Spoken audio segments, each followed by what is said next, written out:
Well, I think we should get started here, even though this is fun to see our larger community coming together. Just want to, again, welcome everyone for joining us here today. We're really excited. This is a follow-up from our one we did about a week or 10 days ago. And we had so much interest in just coming together and talking about how some of these principles of NARM might support us going through the time that we're going through right now. And so Larry suggested doing this follow-up workshop that we could actually introduce some NARM-oriented exercises that really are designed to be done either journaling or with a partner. But we're going to present them and kind of guide you through them here.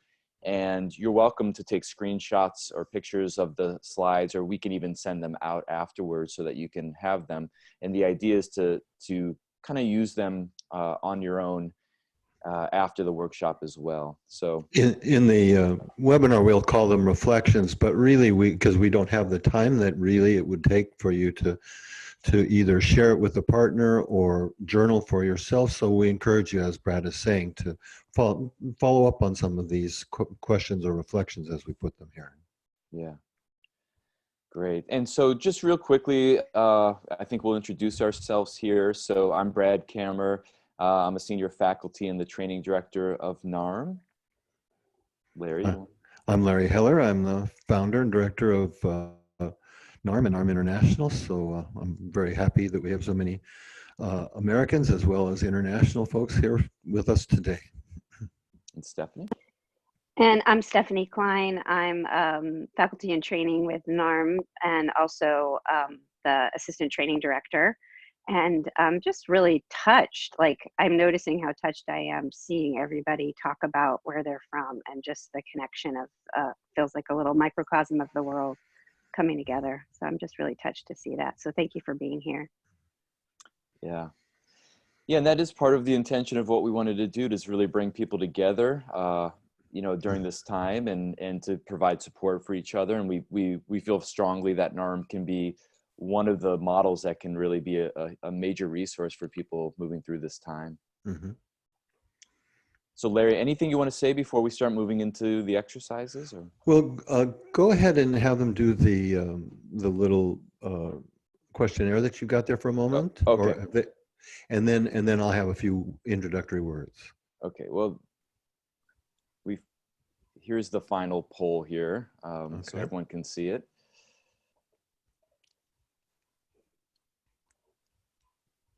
I can't see it. Oh, yep. Now you should be able to see it. There I it can is. see it. Yeah. Okay, sorry about that. All right. So not so well and not well at all. 1%. Okay. Very well given the circumstances. All right. Well, we've sounds like we've got a pretty solid group of people watching. Many are clinicians, but not everybody. We've opened this up to clinicians as well as non-clinicians. So, you know, as Brad mentioned, going to talk a little bit about how both to use NARM to help us get through these dynamics, you know, this whole coronavirus thing, as well as how we can teach some elements of NARM that you can use with you in other challenging situations, and that for those of you who are clinicians will help you to help your clients and patients. So I just want to say that it's a little hard sometimes to know how exactly we're doing in the moment, because shock is an interesting and protective dynamic in that we can be in minor shock states or even major shock states, and by definition, when we're in a certain kind of shock, we're not feeling everything that's there. And my anticipation is that as soon as some of the acute threat is gone, that some people will be feeling actually more symptomatic. And I just wanted to put that out there for you personally and for your clients to prepare yourself for that as we come out of shock states, that then we start to feel some of the things that we were unable to feel, because right now many people, including many of us, are in a certain kind of survival mode, and we need to focus on functioning, and there's a lot of challenges just logistically in our lives, and it you know, it brings out then the various coping mechanisms that we have, and one of those is the ability, excuse me, the ability to go into shock. So, and part of this is not to take people out of shock prematurely, but to begin to help you to address some of the emotional dynamics that are usually driving the shock states. Great. So Larry, I think I'll maybe guide them through the exercise, and then you can talk about it after we give them a little bit of time here. Okay. So we're going to invite you for the first exercise here is to just take a few moments to reflect on which, if any, dominant emotions that you've been feeling since this last month or so, since the coronavirus really took hold in our communities and our countries. Which, if any, dominant emotions have you been noticing?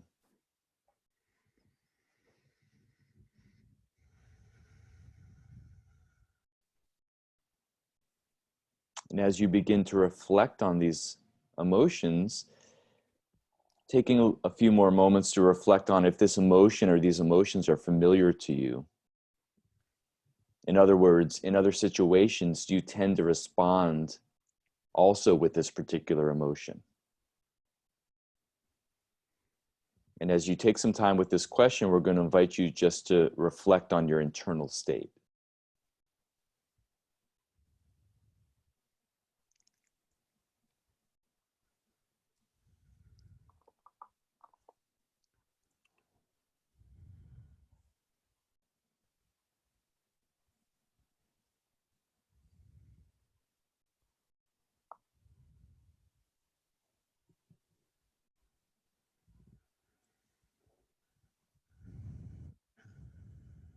And it seems like a few of you already have been sharing in the chat box, but you're welcome to share with us what you're noticing about any dominant emotion or emotions you've been feeling.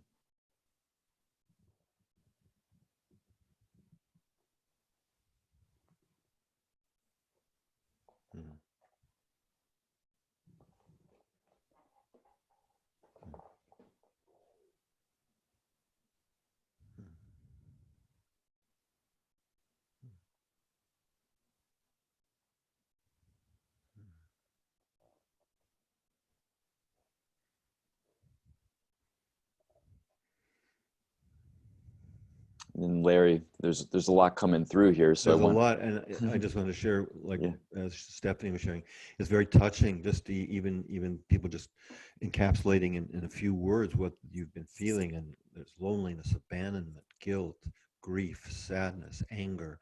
So there's a whole, as you can see, just if you're reading the screen, there's a whole variety of different emotions that different people experience. It helps us really understand why this stimulus response model doesn't really work, because the reality is that whatever, even this kind of shock trauma moment that we're living through right now, is filtered through our personality, through the survival styles, as we talk about them in NARM, that we have developed to cope with early trauma. And so every person, each person's experience is different from the others. None of us experiences these dynamics or these challenges in the same way. And that's why it's so, again, it's so touching to hear from all of these people, the individuals who are writing in right now. And so the second question brings up a point that I want to spend a few minutes on, which is this emotion familiar to you? And in other situations, do you tend to respond with this particular emotion? In NARM, we make a distinction. Both Brad and I talk about when we're teaching. We talk, and my other teachers as well. We talk about the difference between anxiety and fear. And fear, we consider, fear in my model of emotions I developed, that fear is an emotion, whereas anxiety, I don't put in the category of emotions.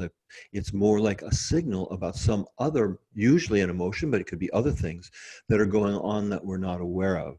And that also then brings us to another kind of dynamic, which is that the difference between the threat that we feel as a consequence of developmental trauma and what many people, and including myself, we call existential threat.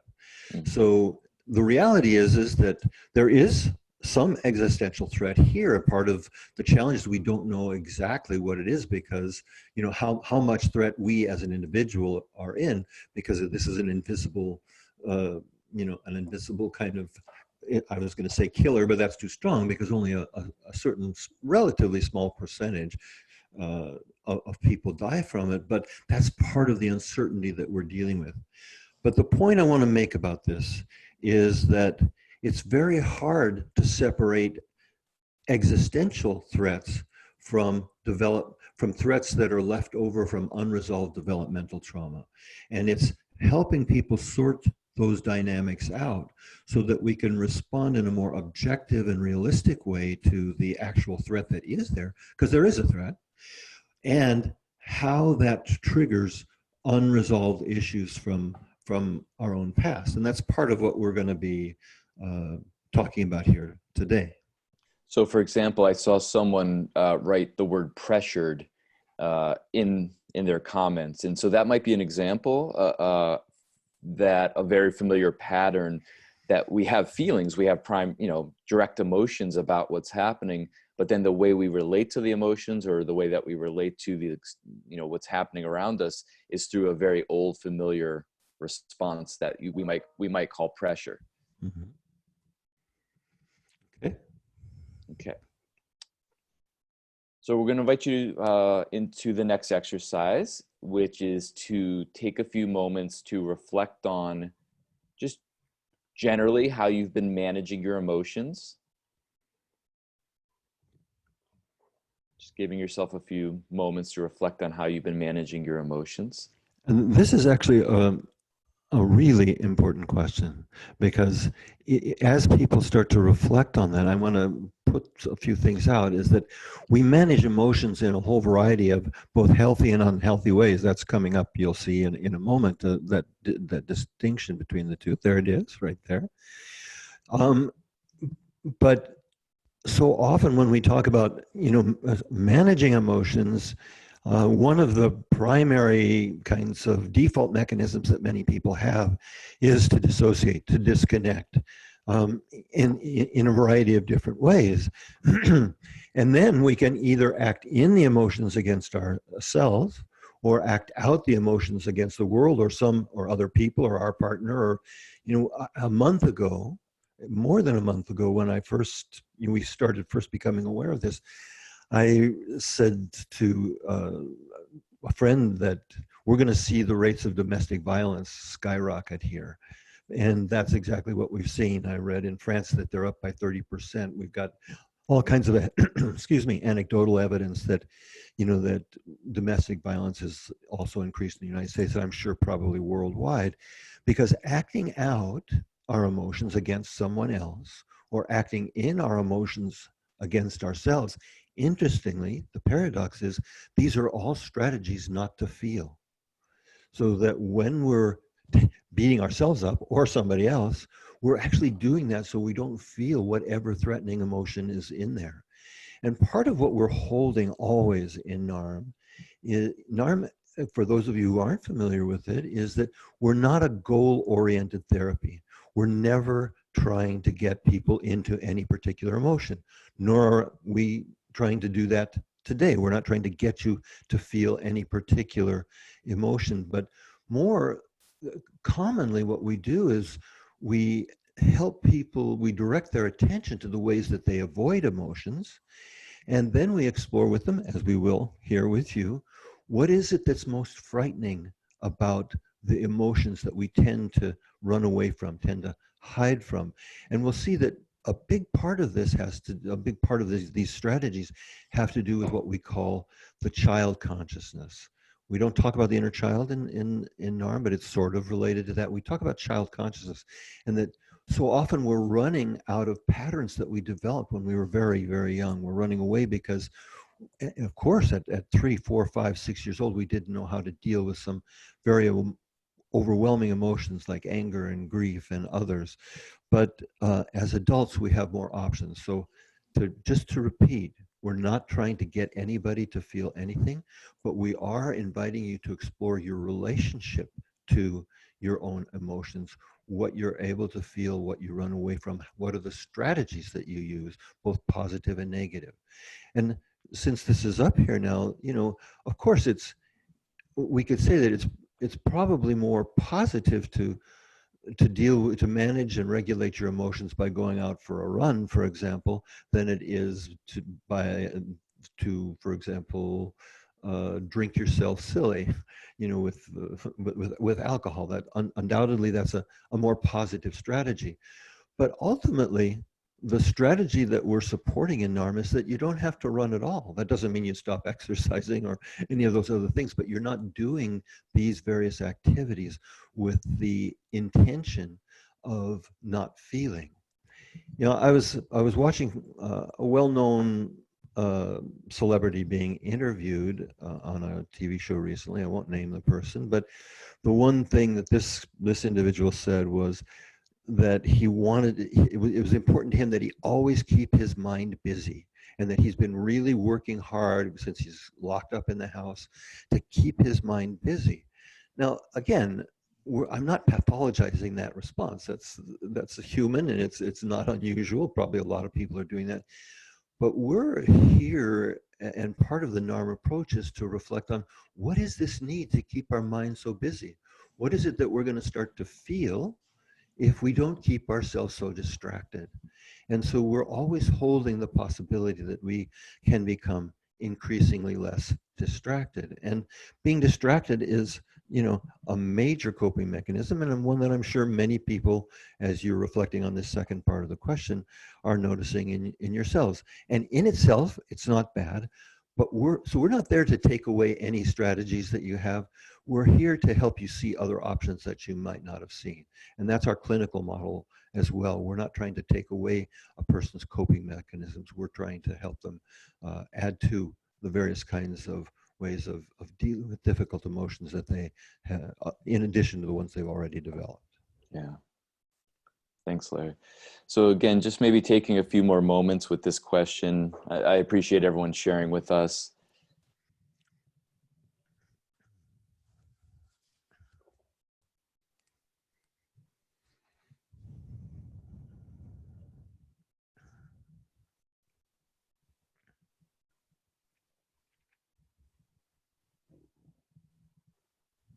So Larry, before we move on to the next reflective exercise, there's some questions coming in the question and answer box here. So I thought I would start with one that you referred to earlier, which is sorting through and discerning between existential and developmental threat.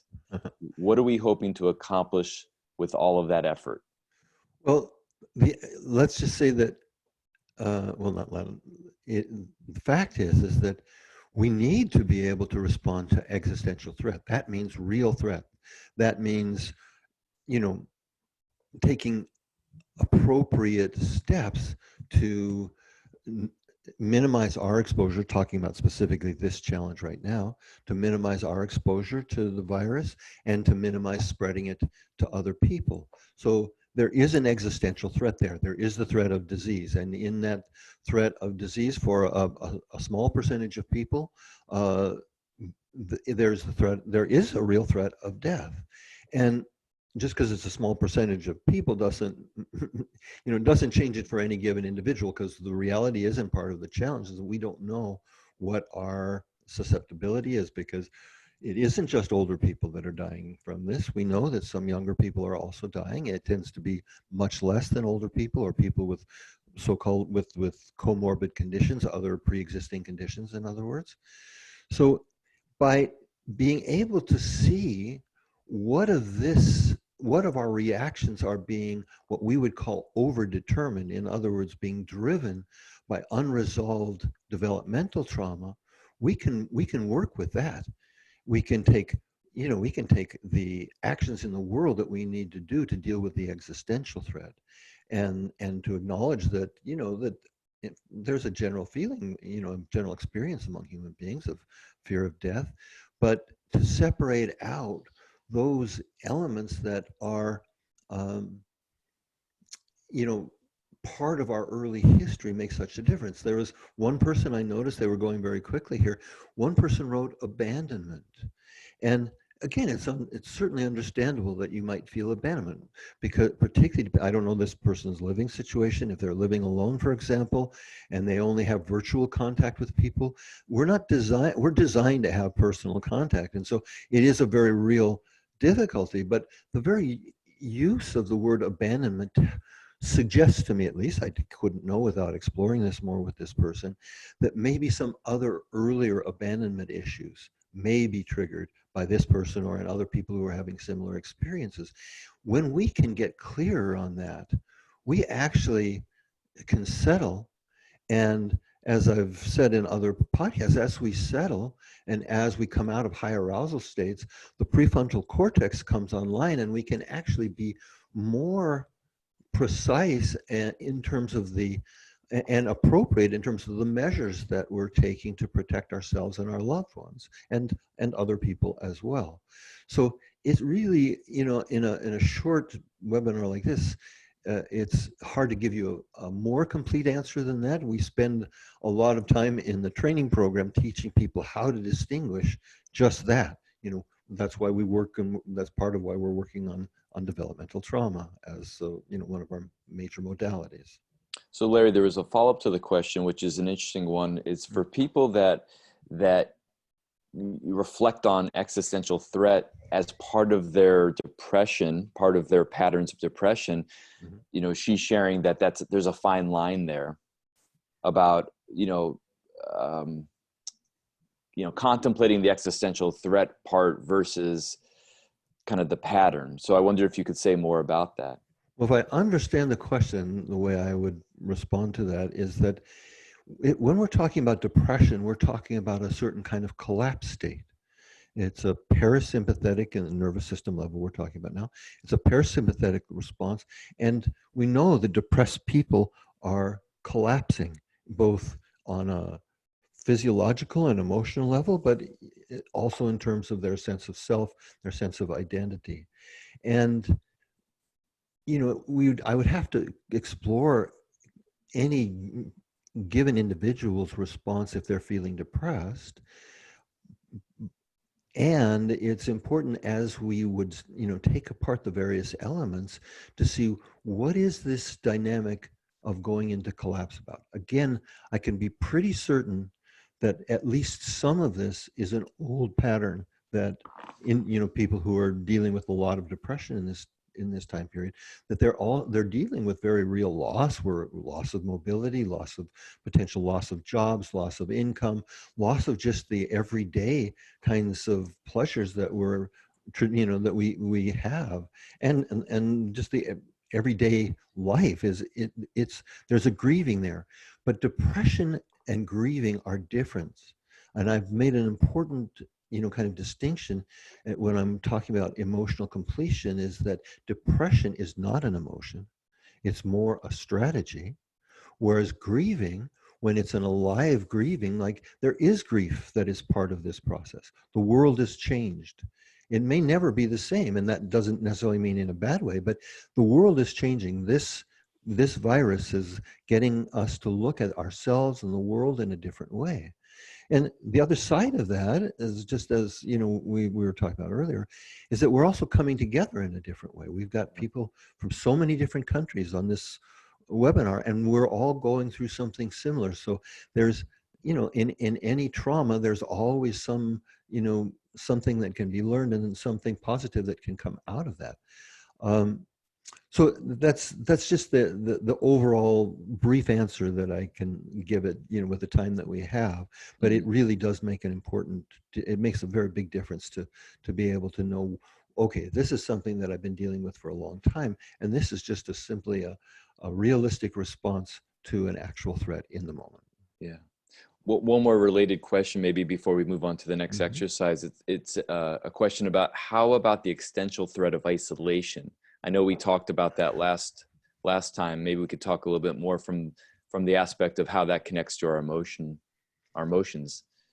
Well, again, with isolation, it's always a combination of existential threat and the threat that comes from developmental trauma.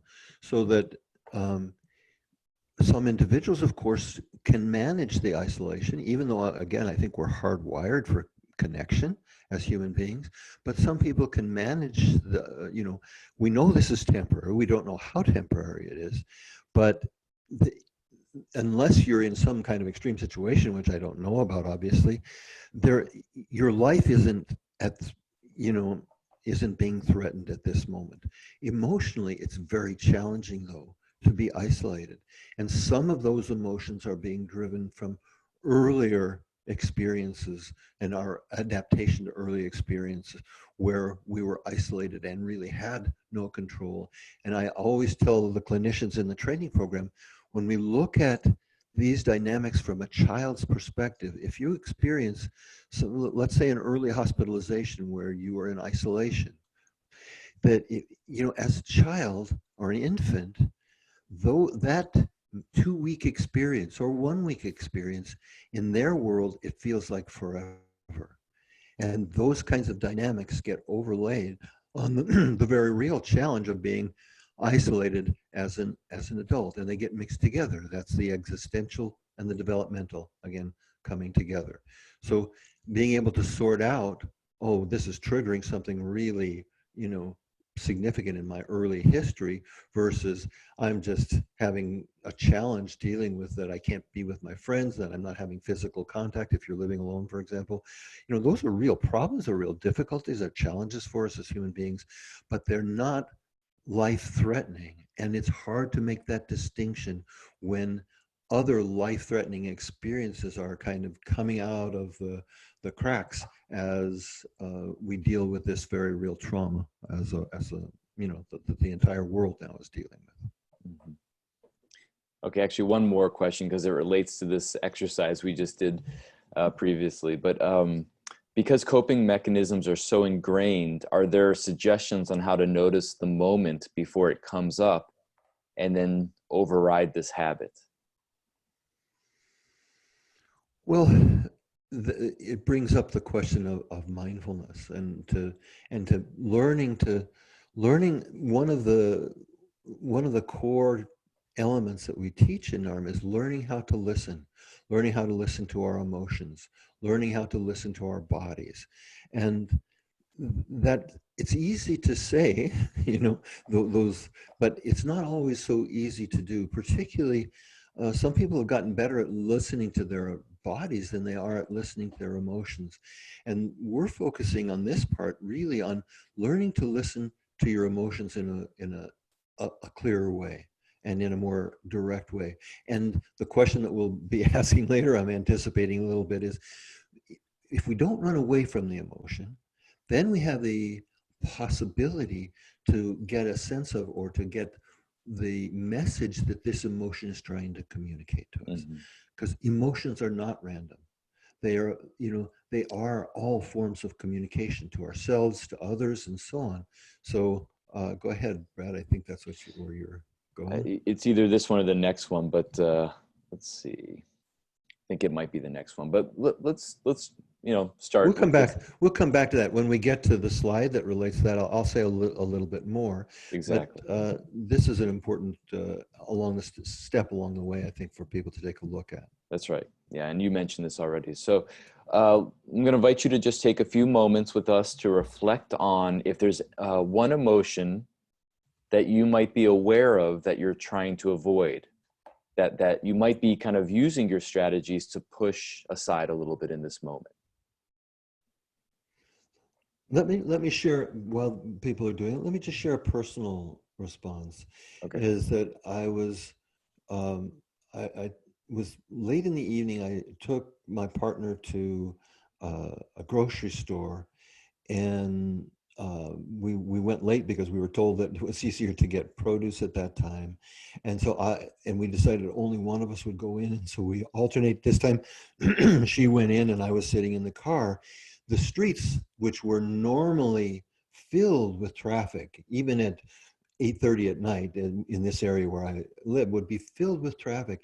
And I was sitting there. I wasn't playing the radio. I was just being quiet with myself and feeling the eeriness of this bustling town, having nobody there, and then just the sadness about all of this. And again, it may have been some of my own developmental, some developmental piece for me, but there was also just feeling that just this is a challenging time. And by just being quiet with myself, I waited for her for maybe 45 minutes or even a little bit longer than that, just to be quiet with myself in that period. I was able to touch into some emotions that I had been too busy in my mind, taking care of all the things that need to be taken care of, that I wasn't able to get in touch with. So I know there are people out there with meditation practices and mindfulness practices, and if you have that, that can be useful to explore just this question that Brad has up on the screen now, that there is an emotion that you may be trying to avoid. Sometimes we don't know it though until for whatever reason we start to feel it. But take a minute with this question, because it's useful.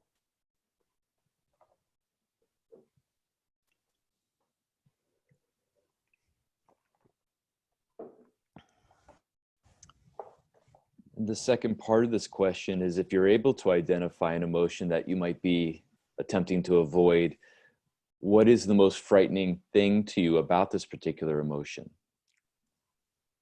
And this is the piece that Larry was mentioning before, as you're reflecting on this, also reflecting on if there might be some kind of message to the emotion, if there might be some communication that as you sit with it, like Larry just shared his experience, that it might be wanting to share something with you.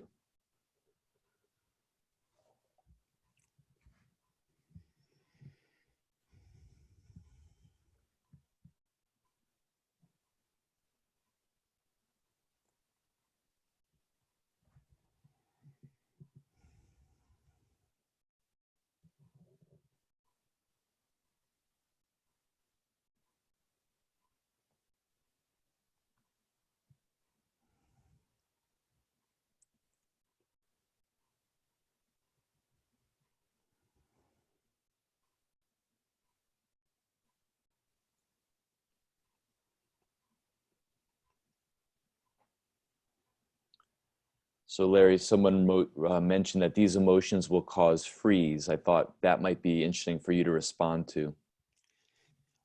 Well, it's not my experience that emotions cause freeze. It's more my experience with working with people and the teaching that I do, that running away from emotions is what causes freeze. And so it's more the sense of that they feel too overwhelming, and so we try to run away from them. We can't really run away from ourselves, so we go into freeze. It's a way of shutting ourselves down. I talked about depression as a certain kind of collapse. Well, freeze is in that same end of the spectrum of collapse and moving towards dissociation and depression.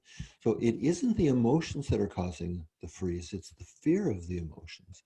Now, again, I'm not saying you should go into the emotion, but when we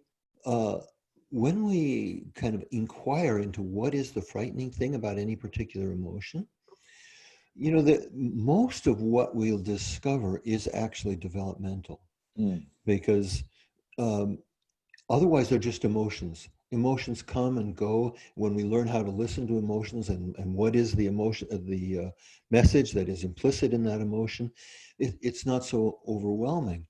But what is frightening is the feeling that it'll never end, or the feeling that like if I feel my sadness, that I'll never come out of it. I'll just be sad forever, or the fear for some people that if they feel their anger, they'll be abandoned, then they'll be alone. Of course, there are other fears like of anger, like you might be afraid of hurting yourself or somebody else. That's a fear of a different level, which we don't have time to get into. So there can be other things that are coming up.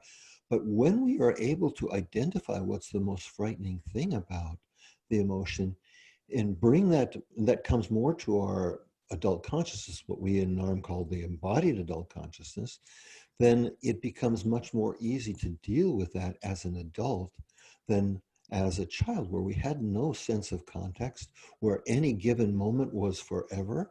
depending on what age we're talking about.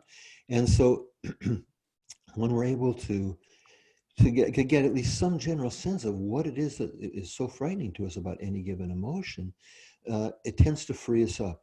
And then we may or may not feel that emotion. Many people find once they get a sense of what it is that's been frightening them about any particular emotion, that they have more internal emotional space for that emotion and maybe other emotions as well.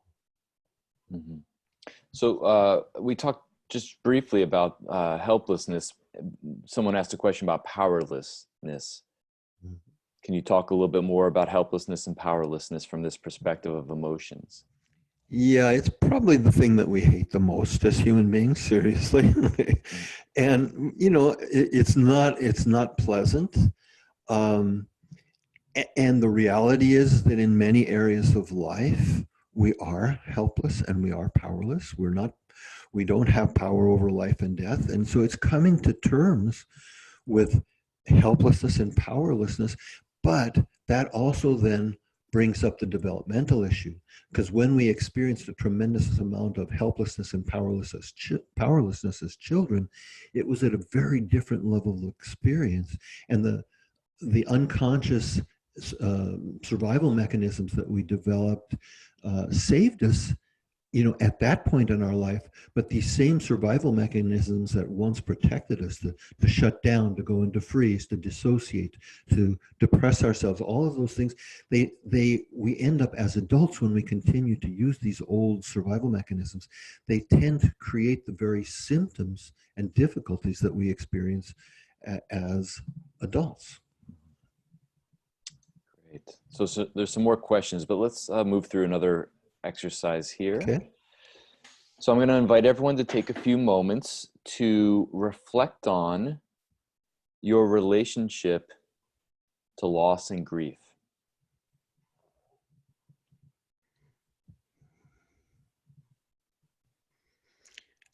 Let me clarify for people.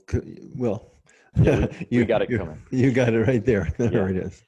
So one of the things that we're going to kind of add on to this is that in NARM, we teach that grief helps us to connect back to our hearts after loss. And so as we're reflecting on our relationship to loss and grief, we're going to invite you to also notice about your connection to your heart in this very moment.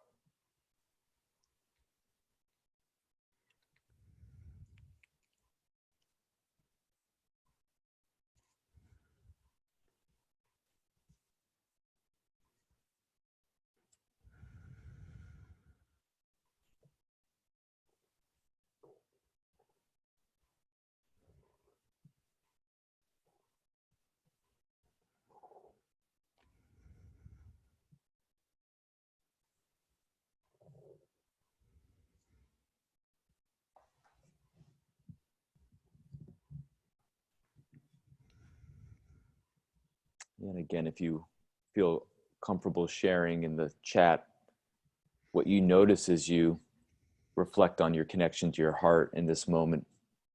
Let me use this question to make a connection to what I was talking about just a couple of minutes ago. I can't tell you how many years I was in private practice for many, many years, and how many people I worked with over the years who lost somebody very close to them when they were a child. It's even more difficult if it was a parent, but sometimes it was a grandparent or but anybody who was really, really close to them. How many times when the family, particularly if it's a parent that you've lost, the family is also dealing, let's say you lost your father, your mother is dealing with her grief, your siblings are dealing with their grief. If you had grandparents living, they're dealing with the loss of a child. So everybody's got all of this, dealing with all kinds of grieving going on. And many times then the child's response is not addressed. Everybody is so busy with their own internal reactions that there was nobody to help the child manage his or her grief or their grief. And if we've got unresolved grieving that we are carrying forward into adulthood, and then we are experiencing a real life situation like we are right now, where there is loss, where there is, for some people there are loss of loved ones. For many people, it's the loss of income, for loss of a certain way of life, the loss of social connection. So there's grieving that's going on. But when it connects to, let's say, this reservoir of unresolved grief that somebody may have had since they were 10 years old or 8 years old or whatever, it potentiates or makes the grieving that we're experiencing now even that much more overwhelming. And to be able to distinguish the old developmentally based grief from the grieving process of adapting to a new world right now, that gives us more of what we call in NARM, a person's psychobiological capacity. Other systems talk about window of tolerance or range of resiliency, but in NARM we talk about a person's psychobiological capacity gets bigger and stronger. And so it's a vicious cycle. When we're running away from difficult emotions, it creates more distress. The opposite happens. It becomes a virtuous cycle when we finally see, I don't have to keep running from this sadness. I don't have to run from my anger. I don't have to run from this grieving. As soon as they develop an increasing confidence to address these difficult emotions, that confidence also tends to build on itself in a virtuous cycle. So the next wave of grief or anger or whatever other emotion might be coming up, they feel like, okay, I've dealt with a lot of difficult things in my life, difficult emotions. I can deal with this one too. That changes things internally for us as human beings, to have that sense of knowledge, capacity, that we can deal with our inner world and not run away from it. So Larry, there's a couple questions that came up around the collective field and the collective layer of emotions. Can you talk about, how that might impact us, how we might relate to that? Yeah, again, going back to that story that I was sharing from the other night when I was sitting outside the grocery store, I was reflecting on just that question, because of course there is such a thing as, we are all sensitive to field phenomena and the people around us in ways that some people are aware, and I think all human beings feel it, some people more consciously than others. I couldn't distinguish what was, maybe some of my developmental sadness versus sadness just about the loss of some things that I'm, love to do and so on in the moment, and the bigger field as this person is addressing. Like, I had a sense of that this whole small town was also in grief and in sadness. And I remember I used to be from Colorado. I was born in Colorado, grew up in Colorado, and their sports team, the Denver Broncos, those of you who are in Europe probably wouldn't have heard of them. But literally, when the Denver Broncos would lose a Super Bowl, which is a big football, very important football game to many Americans, the whole town, it felt like this big, heavy, dark place for 2 or 3 days after a major Broncos loss. I could feel the feel there. So to answer this person's question, it is a real phenomenon. And again, by staying with what's ours, we're able to have a clearer sense of what's in the field and what's us. But we have to know and understand something about these dynamics. Mm-hmm. So a related question is, do you sense that some groups or some cultures might be responding differently than others because of collective trauma? Yeah, it's again another question that I've thought about. So of course we know that some cultures are more group and family oriented than others, and and even tribal oriented and community oriented, where there's some places have stronger senses of community, some places not so strong. And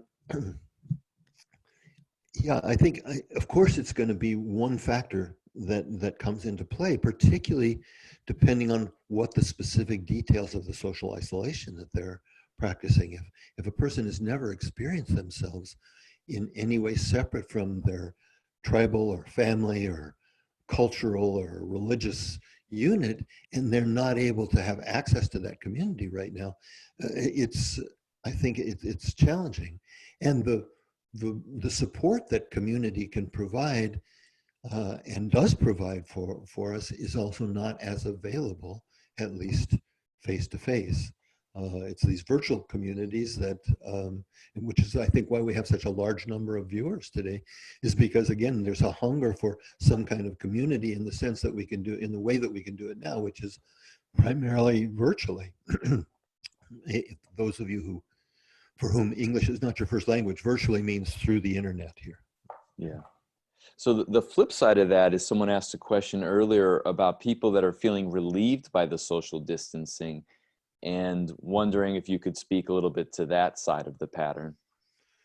Well, we know that some individuals, a certain kind of attachment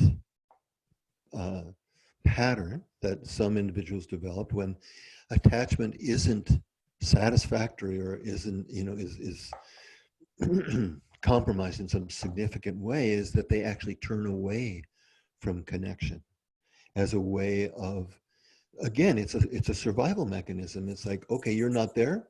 Well, I'm not going to need you. I'm not going to want you. I can do everything myself. So they turn away from close connection with other people. How that plays out for any given individual might be different, but that is an example of a developmental trauma and a developmental strategy that develops to cope with that trauma that, of course, is going to be triggered in a variety of ways. For some people, it might make them have a bit stronger reaction to this, the coronavirus response. For other people, it may be that, okay, I'm used to this. I've been, as Larry David said, I've been practicing social distancing all my life.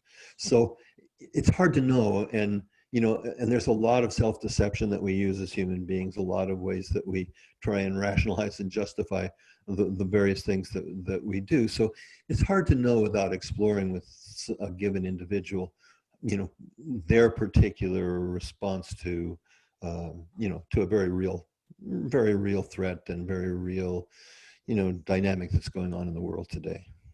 Yeah, someone also made the comment, which is a great comment, that social distancing can also offer relief from all the daily stressors. I mean, we live in a world that is just constantly demanding us to often not follow our own rhythms. And so having the break from that, it can, I mean, even just what you see these images online about people in India can see the Himalayas for the first time. And I mean, just even our earth is getting a little bit of a break from all of this. So again, that is the other side. And some people with more capacity can tend to enjoy that more. And I've talked with a number of people who have expressed that as well, that it's relieving. They don't, but again, what I've heard on several different occasions from individuals is, I don't feel guilty about not doing anything right now because I can't.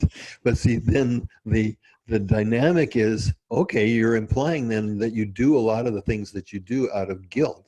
Yeah. And if we were, if I was doing a session with that individual, then I would want to explore, okay, you don't feel guilty now, but what's all this guilt about other times? So, and I'm assuming too that at some point, there will be something else that surfaces for these individuals. But certainly many people have experienced it as some relief, particularly those who are not feeling the immediate economic crunch of it. Yeah. So there's two questions from earlier that seem important about how do we determine whether someone's anxiety is a realistic response to the current threat versus something that comes from developmental trauma. So this is maybe for non-clinicians, for someone that's just trying to use this information for themselves. How do we determine the difference?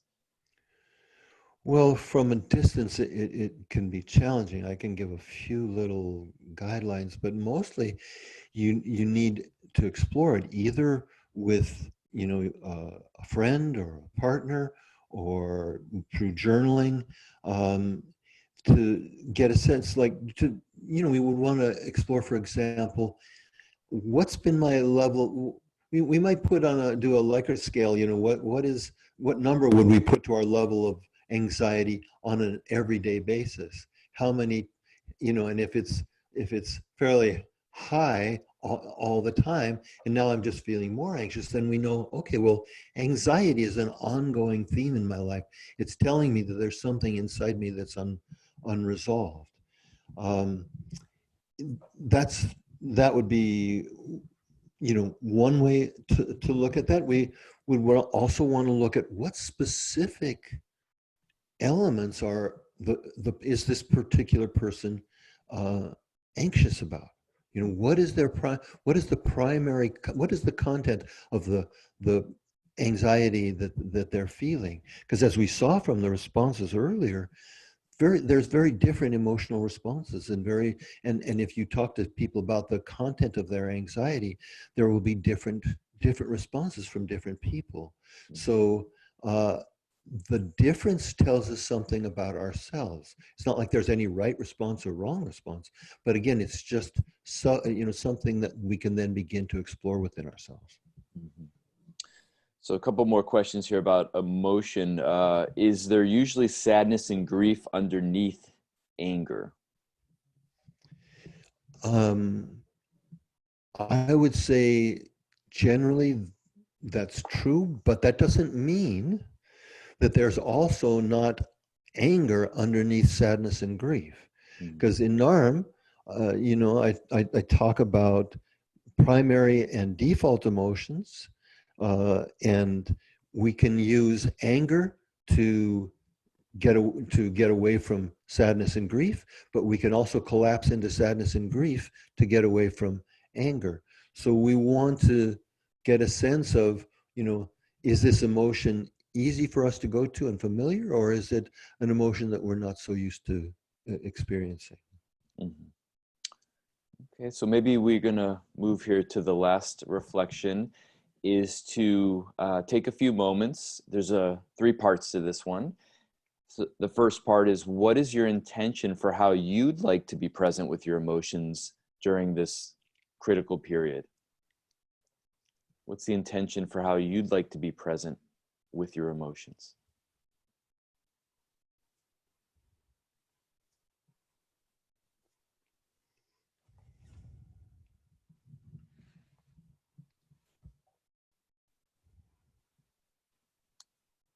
The second part to this question is, if you were able to actualize your intention, how might this be different for you? How might this time be different for you?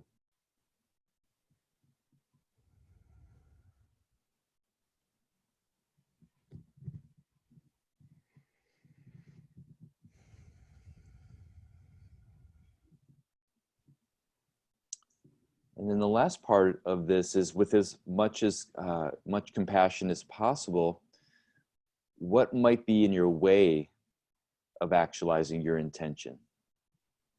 Just taking some time to reflect on what might be in your way of actualizing your intention and what you notice as you reflect on this internally.